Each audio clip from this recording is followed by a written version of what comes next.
जी आमिर साहब, आपको क्या लगता है ये नया मुआहदा आवाम के लिए रिलीफ होगा या मजीद टैक्सेस में इजाफा नजर आ रहा है?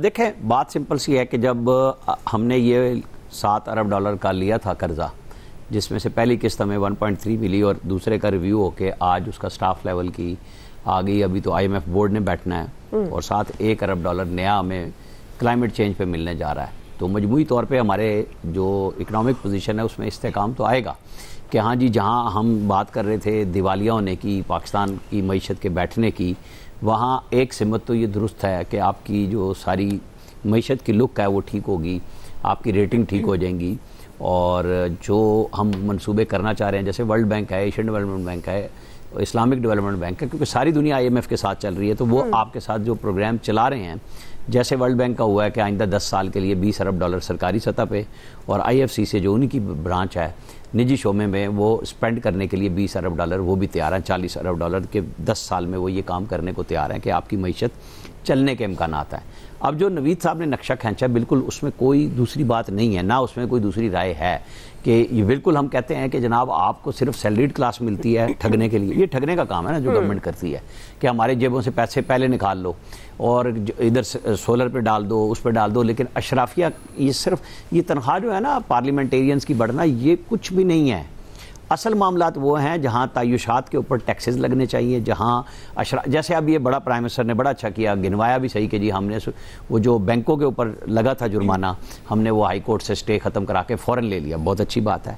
लेकिन ये एक रेगुलर काम होना चाहिए ना कि जिनकी जेबों में खालिस मुनाफे जा रहे हैं उनके ऊपर नहीं जाते, जो तनख्वाहदार तबका है उनकी तरफ आप भागाते हैं। जो ये एंटी डंपिंग ड्यूटी की बात है कि जब आपकी अपनी जो इंडस्ट्री है उसको आप उस रिजीम से उड़ा रहे हैं क्योंकि आपने IMF के साथ मुआहदे कर लिए हैं, आप टैरिफ पे जा रहे हैं और दुनिया कुछ और कर रही है, लेकिन जब आप कर्जे मांगते हैं तो आप अपनी इस बुनियाद पे आके ना कुछ जिदें पूरी नहीं करवा सकते। लेकिन ये बात भी तो गवर्नमेंट की है ना, मुझे नहीं समझ आती कि सेक्रेटरी खजाना इमदादुल्ला बुसाल हैं, FBR वहाँ पे वो बैठे हुए राशिद लंगड़ियाल हैं, ये लोग इकनॉमिक अफेयर्स में डॉक्टर काजिम नियाज हैं, मतलब हम नाम लेते चले जाएं, पेट्रोलियम सेक्रेटरी हैं, मोमिन आगा हैं, जिन लोगों ने इनके साथ मुज़ाकरात में बैठे हैं, वजीरों को छोड़ दें, ये भी सैलरीड लोग हैं।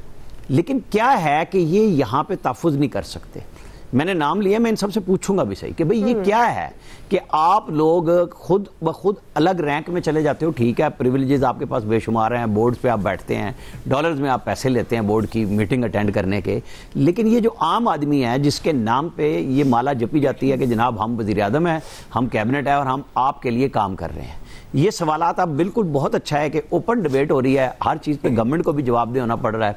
जब प्रेस कॉन्फ्रेंस होगी इसके ऊपर रिपोर्टर्स फाइनेंस वाले भी पूछेंगे कि कर क्या रहे हैं, कि बहुत अच्छा है कि आपने डिफॉल्ट से बचा लिया, लेकिन लोगों को भी तो बचाया ना डिफॉल्ट से।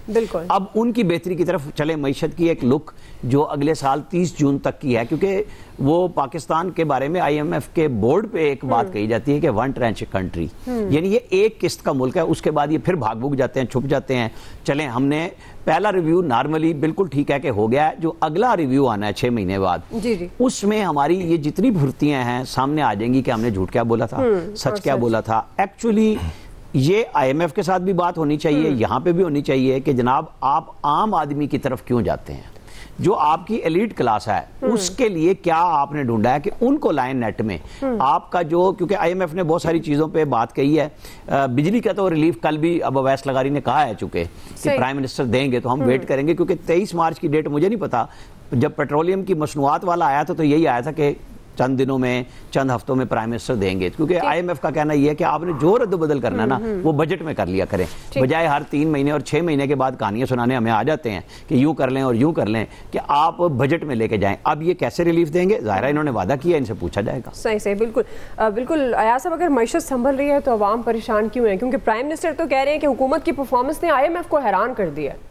हुकूमत की परफॉर्मेंस से यकीन करें IMF हैरान है और हम साथ परेशान भी हैं, हम सिर्फ हैरान नहीं हैं, इतनी अच्छी परफॉर्मेंस हो गई और इससे ज़्यादा क्या चाहिए हमें कि वो किस्त ले दी और वो मुबारक दे दी। उन्होंने कहा जी कौम को अल्लाह का बड़ा करम हो गया कि पैसा आ रहा है, और अब देखते हैं मराद कितनी बढ़ाते हैं। और उसकी ये आमिर बात कर रहे हैं उनकी, वो मोमिन आगा हो गए, वो लंगड़ियाल हो गए, बौसाल हो गए। राना साहब आप बादशाह बंदे हैं यार, यही तो वो ब्यूरोक्रेट्स हैं जो मशवरे दे रहे होते हैं हुक्मरानों को कि ये तनख्वाहदार तो लाओ टैक्स, वरना कहाँ से पूरा होना है। आप इनको मजलूम करार देने की कोशिश कर रहे हैं। ये बड़े अच्छे लोग हैं। मैंने बिल्कुल नहीं मजलूम करार दिया, आपने मेरी बात फिर समझी नहीं। नहीं, मैं समझ गया हूँ आपकी बात। आप कह रहे थे मैं पूछूंगा अभी, कोई फायदा नहीं होना इनसे पूछने का, यकीन करें कि भाई बिल्कुल यही तो बता रहे होते हैं ये तरीके के हुजूर, ये इधर से ये इतना पैसे टैक्स और लगा लेना इन पे, फिर देखें IMF कैसे नहीं मानता। ये बड़े कमाल लोग हैं, यकीन करें। वो सबसे बड़ा जो नुक्ता नहीं समझ आ रही, ये मईशत, बाकी तो चीज़ें हमारी है ही गड़बड़ ना। हम तो ज़ाहिर है वो एक टाइम का वो कहते हैं ना, खाना खा लो फिर अगले टाइम देखेंगे क्या करना है। बुनियादी तौर पे हमारी कौमी वो जो सोच ही इस तरह की है कि हम वो प्लान करके नहीं करते चीज़ें, कि बस ठीक है यार ये इस वक्त का खाना मिल गया ना, अब देखेंगे नेक्स्ट टाइम, कोई नहीं, अल्लाह मालिक है। तो मईशतें हुकूमतों की इस तरह नहीं चलती होती। और फिर आप दावा करते रह जाते हैं कि जी वो ये आखिरी प्रोग्राम होगा, नहीं हो सकता, मुमकिन नहीं है वो आखिरी प्रोग्राम हो जाए।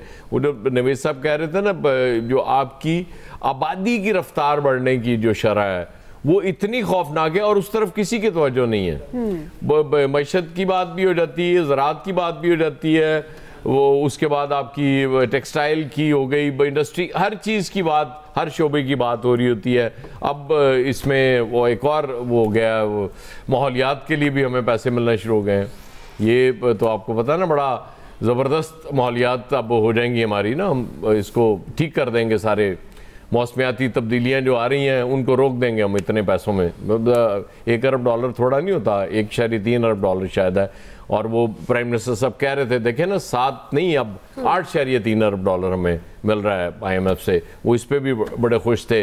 लेकिन एक बात की उन्होंने, उनकी मुझे बड़ी इंप्रेस किया उन्होंने, उनकी एक बात ने जी। उन्होंने कहा कैबिनेट से ना, उन्होंने कहा कि तनख्वाहदारों को भूलना नहीं है, इनको याद रखना है और टैक्स लगाना है, क्योंकि जब भी कोई मुश्किल आएगी मईशत पे, हुकूमत पे, इन पे टैक्स लगा देना, आराम से निकल आएगा। मतलब मैं तो हैरान हुआ उनकी दर्दमंदी, और मुझे दाद देनी पड़ेगी अपने प्राइम मिनिस्टर की कि वो किसी भी हालत में तनख्वाहदारों को नहीं भूलते। और अब तो वैसे भी नहीं भूलेंगे ना, अभी उन्होंने आगे भी याद करा रहे हैं कि भूलना मत। नहीं, अब तो वैसे भी नहीं भूलेंगे। अभी उन्होंने तनख्वाहें बढ़ाई है ना अपने, वो जो तनख्वाहदार हैं उनके, कैबिनेट में जो भर्ती किए थे उन्होंने, वो थोड़े से ज्यादा, तो इसलिए मेरा ख्याल आप याद रखेंगे हमेशा वो। आपने टेंशन नहीं लेनी। टेंशन, फैसल साहब टेंशन नहीं लेनी।